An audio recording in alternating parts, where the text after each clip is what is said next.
It started when we realized we were reading about the exact same event. but getting two completely different stories. We're married, We're we're opinionated, opinionated. and we're trying to figure out the truth. Somewhere in the middle. Welcome to The algorithm divide with Johnny B. and Baby T. There's three sides to every story, yours, mine, and the truth. We all live in the same country. We ain't got nothing to lose. All right, Baby T. What's up, Johnny B? Welcome to the first episode of the Algorithm Divide. This is something that I'm really excited to be doing, and I know that you are too. So we are starting this podcast because we want to shed light on the different opinions that we both have, and that kind of permeate our relationship based off the information that we receive.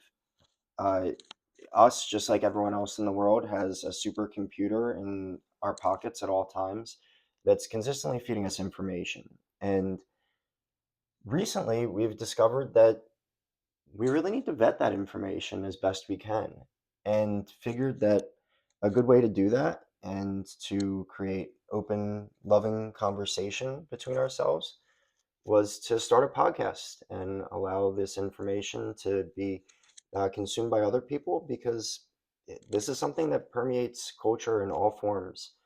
We're at a point now in history where the message can be twisted in such a significant way that completely alters what the truth actually is. And it's our goal to get down to, what that truth really is, if that's possible. Yeah, to the best of our abilities, but at least to offer maybe two completely different perspectives on what is happening in the world, and then maybe have people out there that also have different perspectives understand the other side a little bit better and kind of help to bring everybody to the middle, some kind of middle ground. Exactly. We're going to be talking about current events, the things that are occupying our news feed this week, or however frequently we end up doing this.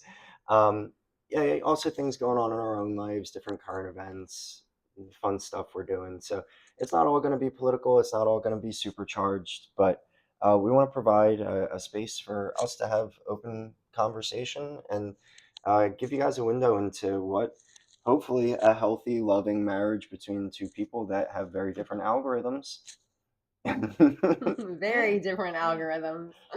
can be like. So, welcome to the first episode of the Algorithm Divide.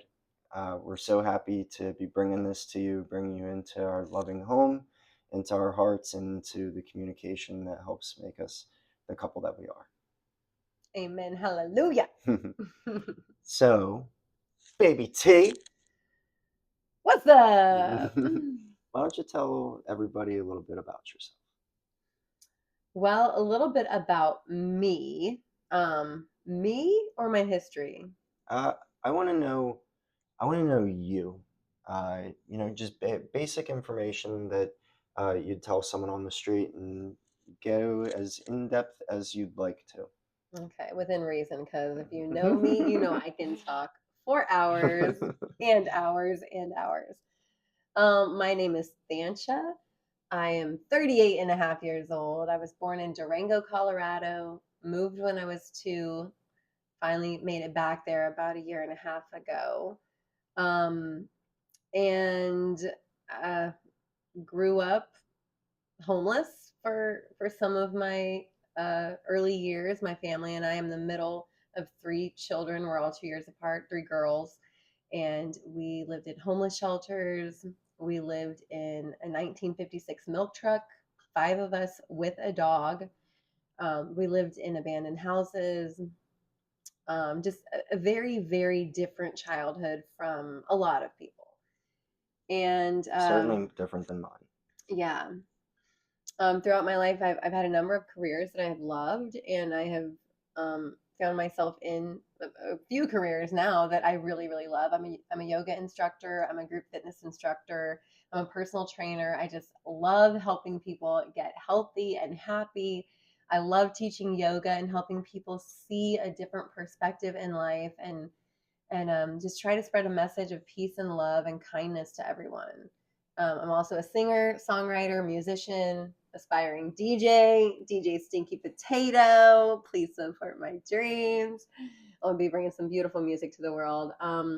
But that is kind of me in a nutshell. I love people. I've always had a very, very diverse friend group. I think growing up the way that I did, I didn't have a lot of biases about people because I didn't go to school until I was in second grade.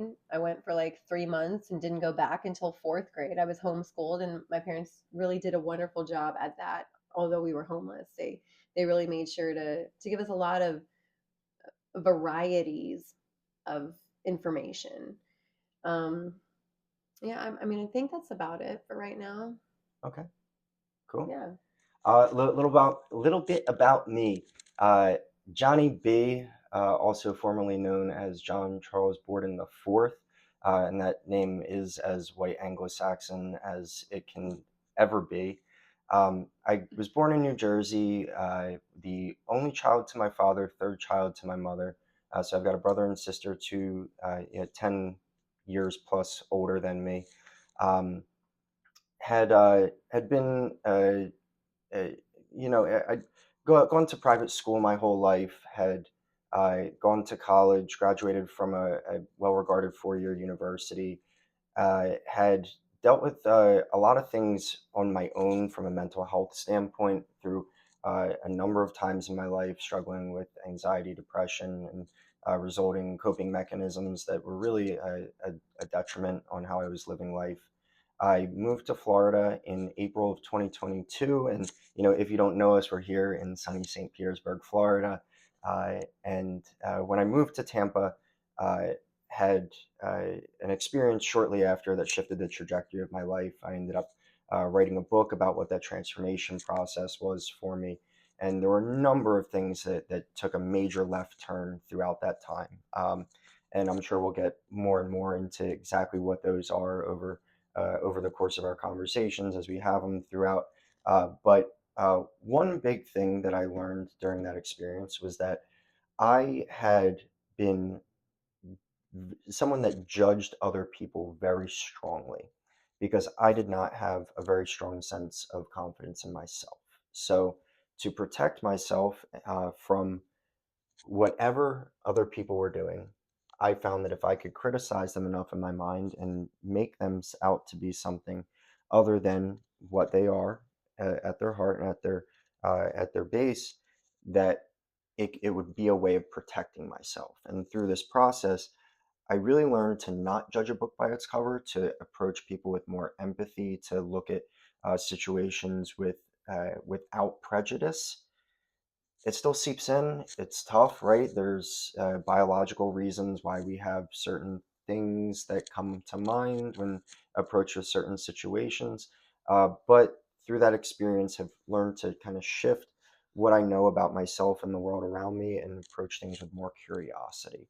And so that's kind of a big reason we've come to this point here in our history as a couple where we're exploring this because there are a number of things that have happened um, that really caused me to question why I had preconceived notions, why I had I'll just say prejudices against certain things that I saw, and an experience that you had this week really opened me up to looking at that with an even more acute lens. And so uh, we'll get into it. I'll kind of set the stage from my side of the story so that, we'll explain where we were there. And then I'll allow you to jump in once, you'll get to the point. So, um, right off the bat, we had been arguing for about a week prior to this Wednesday. And today is Saturday, by the way. Yeah. So So just Wednesday a few days ago. yeah, so we're 3 days removed from that now. And um, the tension in the house stemmed from the recent shooting of Renee Nicole Nicole Good. Good, um, in Minnesota, and I'm sure if you're listening to this, you're familiar with what happened there. And we just had a really stark contrast of the understanding of that event.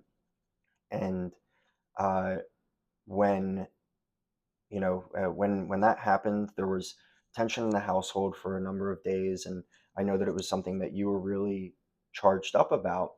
And you had gone to some other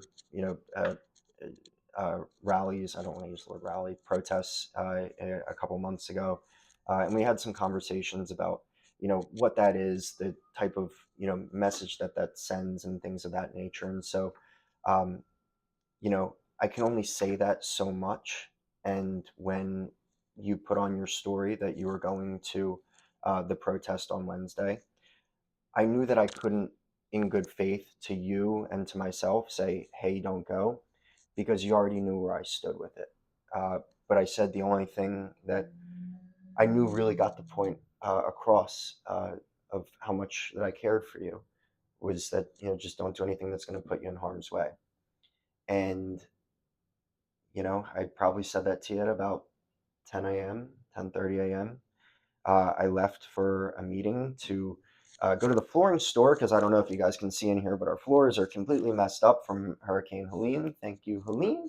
But we're getting them fixed now, so it's all going to be good. But anyway, I was at the flooring store waiting for my contractor to show up, and I got a call from Baby T, and I tried to answer it, and it dropped. And then I got a text that said, under arrested 3.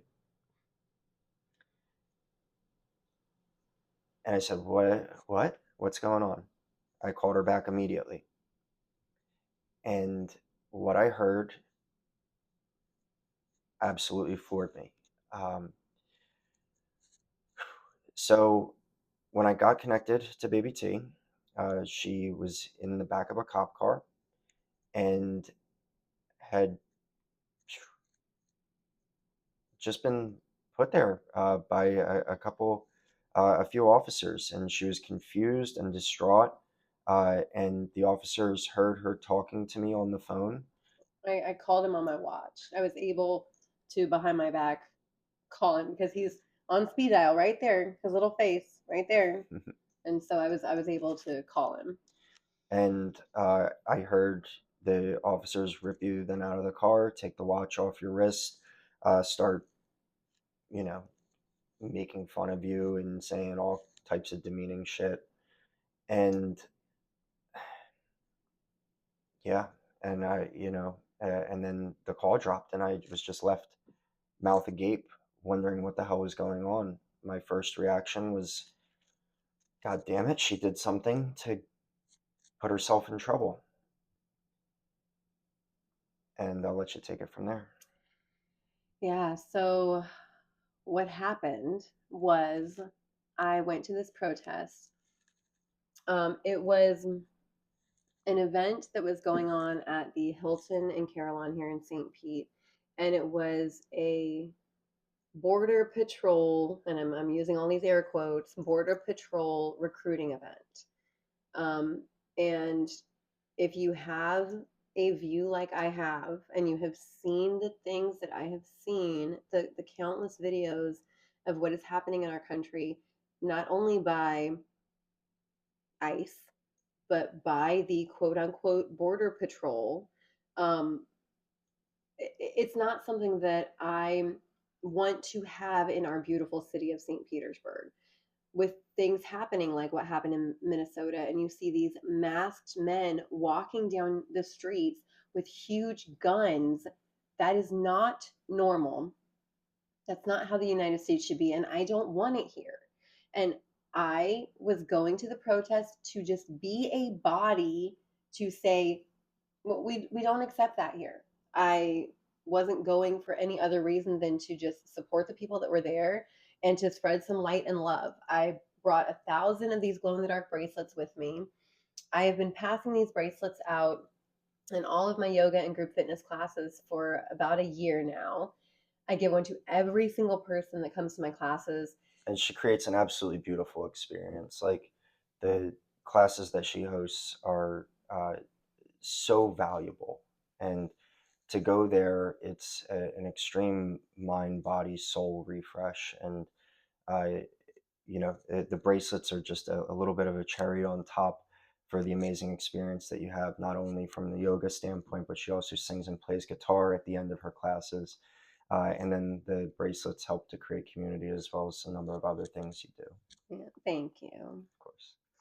I give these bracelets out in all my classes, and what I say when I put them on people is they glow in the dark, and I say this is your reminder to be the light in the world. Be kind, let people in front of you when they're trying to merge on the interstate. That's the example that I always use because it's things as simple and as small as that that can really make our world so much better. If you see someone trying to get in, just let them in. Don't cause anger in that other person's car because you want to be mean.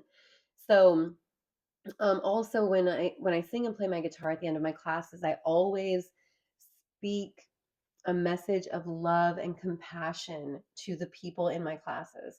And even that day, Wednesday, the message was love and compassion. The song that I sang is one that I wrote about 13 years ago, and it's called Humanity.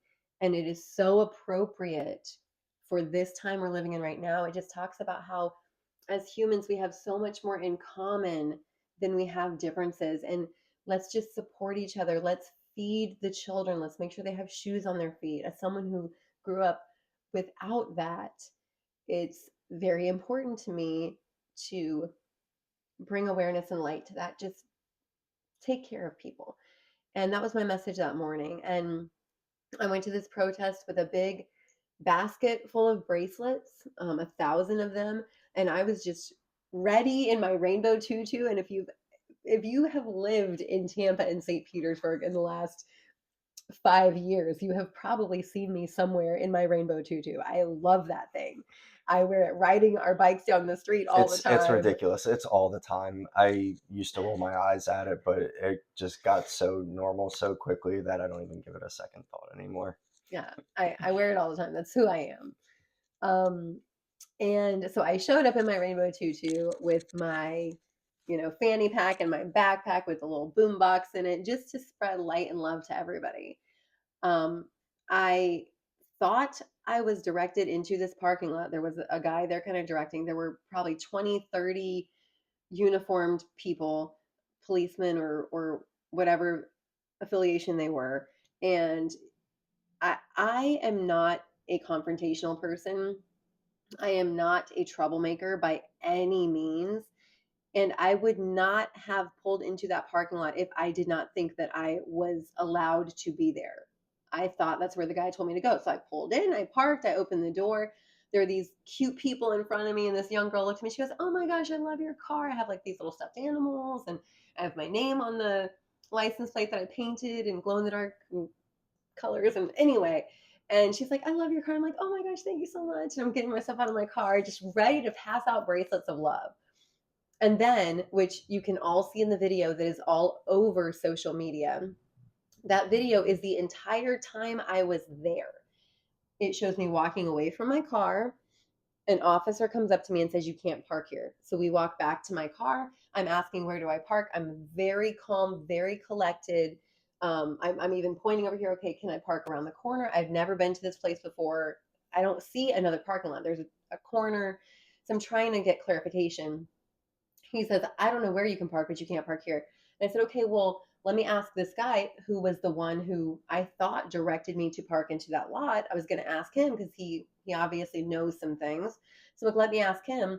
I take one step that way, and you see all of these policemen start coming towards me. So I took one step, and he said, "No, you're not going to go ask him." And so I took the step back. Okay, where do I go? These policemen come up to me. I asked where I should move my car to, and they just said, "No, you're under arrest." And I am not joking.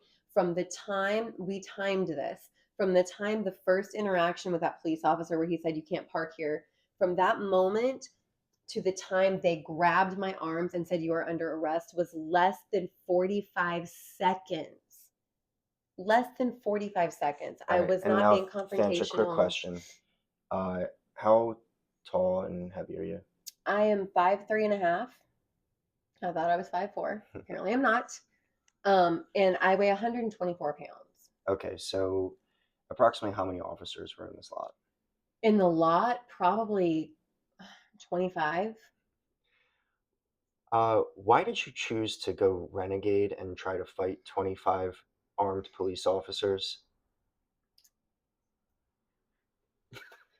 In an alternate reality, why would I have done that? Even in an alternate reality, I never would have done that because my purpose there was to pass out bracelets. I don't want to shame anybody. I don't want to prove to anybody anything. I'm there to pass out bracelets and spread love and light into the world. So no, I didn't try to take on anybody. Yeah, and so, when I got that call, Uh, Well, maybe I should talk about that too. How you got that call and what led up to go that. ahead. Okay. So they put me in handcuffs, threw my basket of bracelets on the ground. Excuse me. And then they very quickly moved right in front of me so that all the protesters behind me could not see what was happening. They took me around the car. Of course, at that point, I'm yelling and screaming because I'm like, "What are you doing? I'm just asking where to park. Like this is crazy. I've never been arrested in my life until now." And they put me in the back of the police SUV, took me around to the other side of the parking lot, and then I'm in the back of the SUV. They have the actual back of the SUV open. They're going through my fanny pack because I have a cute little pink fanny pack. They're going through my backpack. They're taunting me the entire time, saying, "Oh, you're going to jail." I had a vape pen in my fanny pack. I bought that with my marijuana card, my medical card. I never even use it. Like, I can't tell you the last time I use it. I just never use it, but I always have it with me because I've had 2 panic attacks in my life and I just have it in case. So as they're going through that, I was able to get, my hands weren't super tight behind my back, luckily. I was able to get to my watch, call my husband. It didn't go through. So then I was able to just swipe under arrest or under arrested three. That was the best I could do because I was trying my best to just get the message to him. And then he calls me back. I answer it on my watch. And I'm like, "Babe, they arrested me. I didn't do anything." And he's like, "What do you mean? Where are they taking you?" And I look through the back. I'm like, "Where am I going? Where are you taking me?" "Pinellas County Jail. Ha ha ha ha." And so I told him that. When they heard that I was talking to someone on my watch, they opened the door, snatched me out of the back of this car, ripped the watch off my wrist. I had the meta glasses on. I kept trying to take a video and I could not take a video. It just would not work. So they snatched those off my face, put me back in the car, and then again they're just taunting me. He's hearing me screaming my head off because they are hurting me. Like I've got scrapes, I've got bruises, I have had so many bruises that are luckily almost gone. This one takes up this whole area. And so I'm screaming at the top of my lungs. And then the officer, not even going to say his name, was making fun of me because I was screaming and saying, "You're worse than my 2 year old. You're worse than my 2 year old." And all this is stuff that I heard on the call as well. So, corroborated. It sounded terrible. It sounded like, people were just very happy that they got to enact power over somebody. And, when I got the call, my first response was skepticism, because I had felt the tension in the house for the last week. I knew what kind of, mindset that you had going into that a little bit, and was worried that you had done something to warrant that. And so, And he when says that because I care a lot. I care a lot about people and I get very very emotional about injustices that I see happen. Very emotional. So for me, yeah.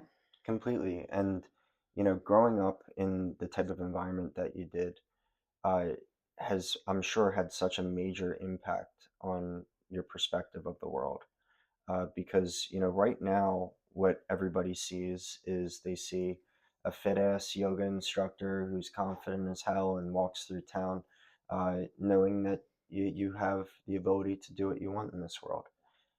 But growing up living in a broken down milk truck for part of your childhood, not having new clothes ever, not being taught, basic how to take care of yourself, and certain things that you'd hope to learn from your parents just weren't, they didn't get to you. And so And my parents are amazing, by the way. yeah, they're They're they're both wonderful people. incredible human beings, and they have done the best that they absolutely could. And I'm very, very grateful that I have parents who are both extremely loving and musicians and singers and songwriters, and they're just so cool. And hippies. They're hippies. That's where I get it from. But we all have deficiencies, and there's things that we have to battle through, and you had a lot of stuff that you had to battle through. And so seeing other people who haven't been given the same advantages that maybe I was given in life, uh, is it's tough for you to see them not being treated fairly. And it's noble. It's so noble. It's so noble because it's so easy to dismiss other people as other based on whatever else, right? If I spoke to someone and found out they were homeless, there would be an instant judgment there. Why are you homeless? That sounds like a ridiculous thing, right? But when you meet somebody like yourself that changes your perspective on what that really means, it really starts to begin to question, okay, what else am I prejudging people on?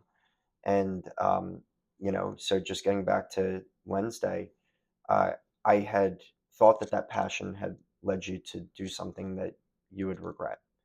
And so, I immediately have this, you know, kind of neutral reaction to it where I'm shocked and I'm worried for your safety. And I know that I'm going to do everything that I can to make sure that you are safe. But also, fuck, why did she get herself in this situation? And then I saw the video. And if you watch the video,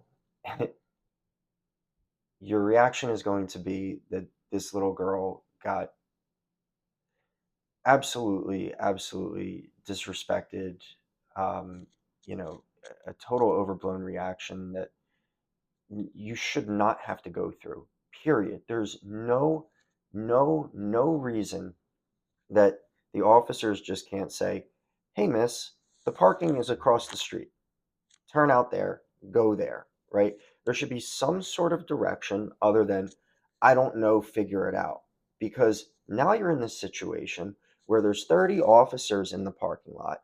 You are clearly very confused. Your central nervous system is elevated to an extreme point because it was probably elevated prior going to that. Otherwise, you wouldn't have a reason to go to that. But then being there, seeing all those officers, hearing the chants, being in this environment has put you in this extreme fight or flight state where you're really just trying to get out of there and are not given the opportunity.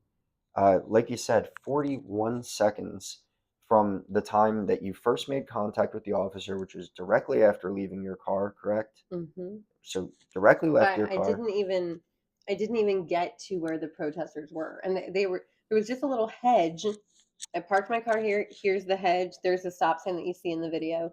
I was just gonna walk around the hedge and be with the protesters. I didn't make it that far. And it's ridiculous because there's a few things that come into my mind. One, uh, you know how could people who are there supposed to protect us be so quick to arrest somebody who is clearly not a threat? Your body language in the video doesn't say, "I'm going to go run away." It doesn't say, "Hey, fuck you." It says, "I'm trying to help. Can you help me? I think there's parking over there. I don't know. What should I do? Should I go ask this guy? I'm going to go ask him." No, okay, I won't. And you take that step. You can see he gives you the direction not to move. You stop, and it's confusion. And then all of a sudden, a group of, what, 4 or 5 officers converges on you. And All of them much bigger than me. as a 5'3", 125-pound female with 30 officers there armed, people yelling in the background, the the that you didn't immediately just run is a shock in and of itself, because the fight or flight would be so strong in that situation. Well, luckily, I I have just dealt with so much in my life, and I have learned to really settle emotions a lot of the time. And honestly, even as they approached me, I wasn't thinking that anything was going to happen because I had done nothing wrong. So as they're approaching me, I was still just kind of like, okay, what do I do? So then when they grabbed my arms, you can see me in the video. Look at the protesters, like, what is happening right now? Like, I am living in the twilight zone. Like, this is not reality. It cannot be reality. And they're just, the amount of force that they used is ridiculous and uncalled for. Like, the bruises that have been on my arms, the scrapes that I have, for what? I did nothing wrong. The fact that they just didn't say, "Hey, miss, come over here," right? And they also did not warn me. They didn't say, if you don't leave, you will be arrested. They didn't say you are trespassing, which is what they got me on, is trespassing. And I use air quotes there. I was never told any of that. In 41, 42 seconds from the time, like, it blows my mind. If you sat there and screamed at them "fuck you" for 42 seconds, it it would be they wouldn't arrest you, right? Because that's just free speech. You can say "fuck you" to whoever you want to say "fuck you" to. I But didn't they do they anything. they created whatever reason, and these are just opinions, but my opinion is that they probably had some sort of quota to arrest you, or whoever else that day, so that there's some sort of example to say, hey, don't come out and protest. And we'll get into that a little bit more, I guess. But the, the feeling is that there might be some sort of deeper reason to why you were arrested, but it definitely was not the actions that you took that day. No. And we our hope is that this all uh, figures itself out in the right way to make you whole, and make sure that uh, you know your anguish and the experience that you went through isn't the final nail in the coffin there. So there's a lot of stuff for us to figure out in that regard, but that kind of brings us to what the rest of the day was like, and the couple of days after, because after that, I saw the video, and I got a call from you and basically said, hey, uh, there's a video. I trust me. I believe you. I'm on your side with this, and just trying to figure out what we can do to get her out, and That was uh, as I was in jail. We were talking on the phone. yeah, and home safe, and everything like that. And it turned into an all day ordeal where you're waiting at the jail to be released, and I'm getting phenomenal help from Voices of Florida, and other people who are sending their best help that they can. Yeah, uh, thank you to everyone who has supported us through this. Without all of the support from our community and our friends, I would be a pile of tears on the floor all day. Not that I have not cried many times over the last few days, but it's the support from everyone that has really allowed me to keep my head above water. And it has not been easy. It has not been easy. and so I kind of want to just get into the fallout after, because after the arrest happened, and um, there's news stories put out about it, and what the news stories all say is just that you were arrested for trespassing, and they use photos of you looking Like a angry. crazy person, uh, because I was angry in that yeah, moment, who like yelling, "What are you doing? I just got here. I haven't done anything wrong." um, Oh my and gosh. so uh, they use photos of you to make you look bad, and every comment on the posts is disparaging her in some way, labeling her as a lesbian, as a crazy person, as you name it, right? Whatever. Butch, dyke, carpet muncher, idiot. Some words that I don't want to say because they're not politically correct. And it's just disgusting that so many people have an opinion about me and they know nothing about me. I'm actually not a lesbian. Look, this is my husband. Love you. Yeah, and so, going through that and seeing you disparaged in the way that you were really made me question how my opinion on certain events has been shaped by where I get my information from. And I recognize that, you know, I probably would have had a similar opinion to a lot of the people commenting in that way because I've been made to think that, somebody who dresses a certain way or holds a certain opinion about one topic holds a similar, that same sided opinion about every other topic. And so I'm very quick to lump people into a category and say, that's not a person that I would associate with. That's not a person that matters to me, right? This doesn't affect me because that's not the type of person that I am.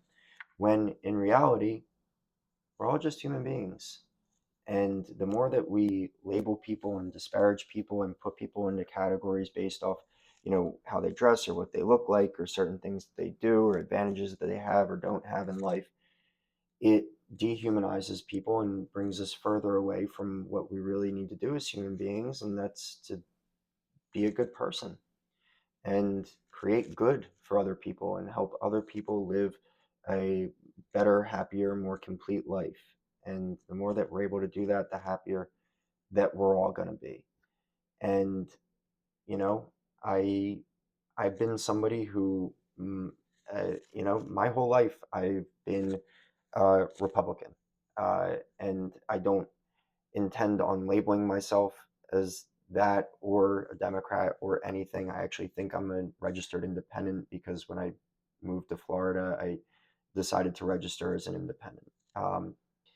And, my whole life, I recognized that I was Republican. And I shared this with you right before we started, but this is, kind of really the first time I've thought about it in a long time. But when I was 5 years old, I was going to preschool and it was election day in New Jersey. And uh, in New Jersey, I believe Christy Whitman was the Republican candidate, and Christy Whitman was a female, and the Democratic candidate was a male. And so in my preschool, there were probably about 20 of us. We had an election day, and we all went into a booth, and we put a tally next to the name that we were voting for. And the tally marks came out exactly all of the boys voting for the male candidate and all of the girls voting for the female candidate. Except for me, I voted for the Republican candidate because on the way to preschool that morning, I asked my mom, and that was a sign of how deep that went. And so, that kind of continued for the So rest of my he life. voted for the girl Yeah, I because he voted for thought the he was girl. supposed to. She was the Republican. That's what they did. Yep, Voted Republican. the only one in the class. And that continued throughout my life. I didn't vote when I was 18 or anything like that. The first time I remember actually voting was for Donald Trump in the 2016 election.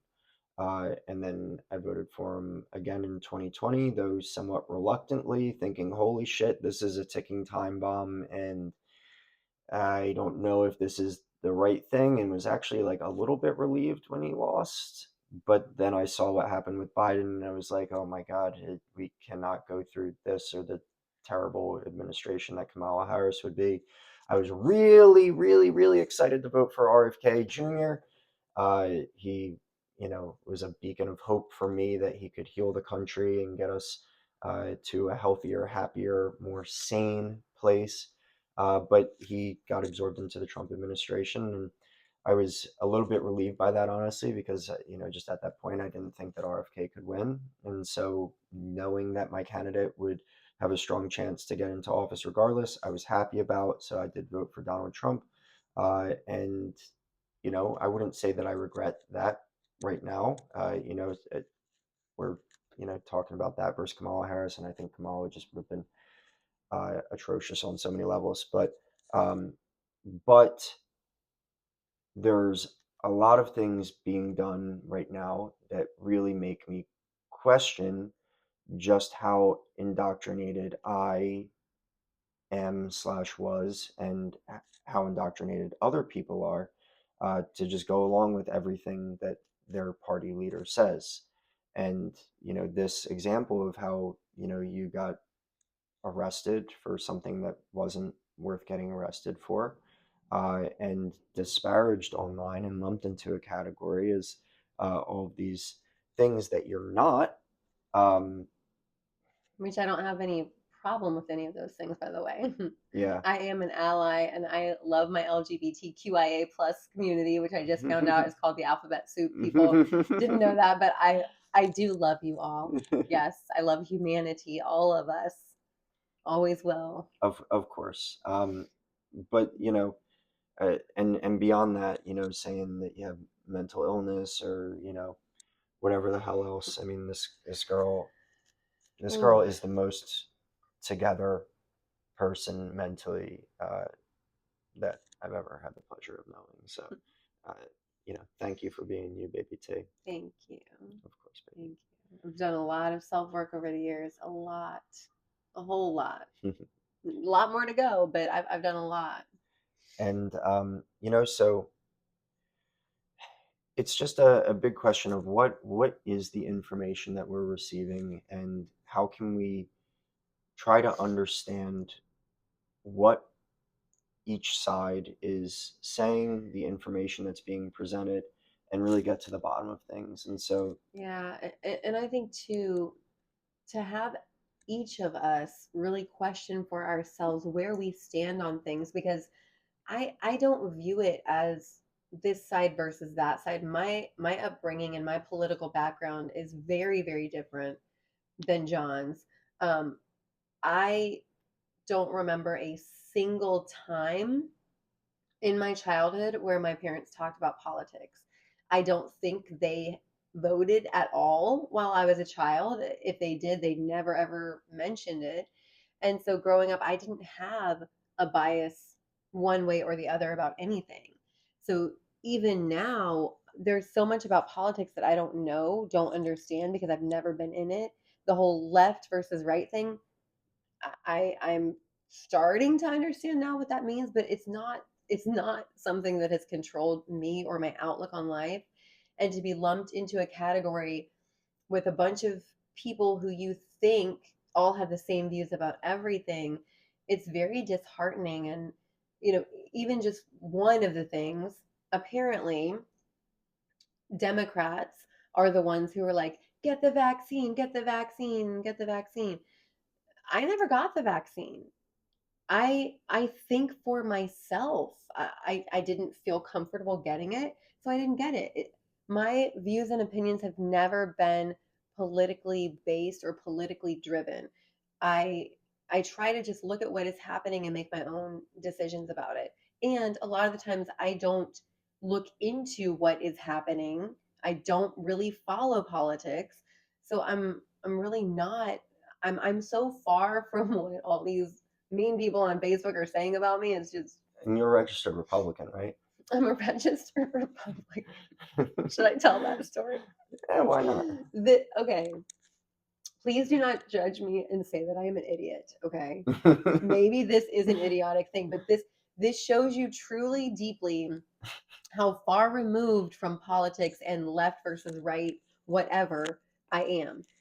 Last year, I went to go renew my driver's license, and you had to re-register to vote. And I literally did not know the difference between Republican and Democrat. And I checked Republican, and I went to the woman there and I said, "Hey, Republicans are the ones that are all about like peace and love, right? And, like diversity and inclusion and stuff. And she goes, nah, girl, like you picked the wrong one and it's too late now. I'm like, oh no. So I'm a registered Republican. Cool. Yeah, and so, you know, the hope of this is to not paint it as, Republican and Democrat, right? Because I don't think that either of us really feel comfortable with identifying with those labels. We're two people that have very different algorithms and that have been fed very different information, and we've developed very different opinions on things. And our goal is to try to provide a conversation for ourselves and for other people that helps to bridge the gap between what we might be experiencing in those algorithms, and see if we can find some common ground and really try to understand the issue at hand and just to know your enemy. That's another enemy. But I think also just helping people build the muscle of curiosity. Curiosity is a beautiful, wonderful thing. It's Hmm. so important to be curious and question things, and I think this is so important for us all to really take on is you have the ability to have an opinion, be even very strong in that opinion. And then as new information is presented to you, you have the ability to look at that information, think critically for yourself, and change your mind if you want to. You are not held to the opinion that you had a week ago. And I think a lot of people are like, well, I've been so public about my opinion with this and that and this and that, and I can't change my mind now. So they don't even look at what the truth might be. They just automatically take the side that supports who they have been. And I think just having these conversations and reminding us all that we do have the right to change our minds. I think it's so important. And to just bridge that gap, bring people together at least a little bit closer to the middle. We don't have to have the same opinions as the person next to us, but just a little bit closer to the middle. And I was reminded today of a quote that I think we should all keep in our hearts, and that is, united we stand and divided we fall. And there are people out there who have the power to sway you one way or the other. Media is, it's always swaying us one way or the other, depending on the media that you're taking in. And so just remembering there are forces out there trying to divide us, trying to make us focus on the differences that we have. Oh, that person's not like me. But like I said, referring to my song Humanity, we have so much more in common than we have different. And if we can just remember that, let's unite as communities, as states, as a country. Let us unite and put all of this aside. Like we have to, because divide and conquer, like that is what is happening. We're so divided that we're just at odds with everyone. We are a community of people, all of us, and we have got to come together and spread love and Completely. kindness.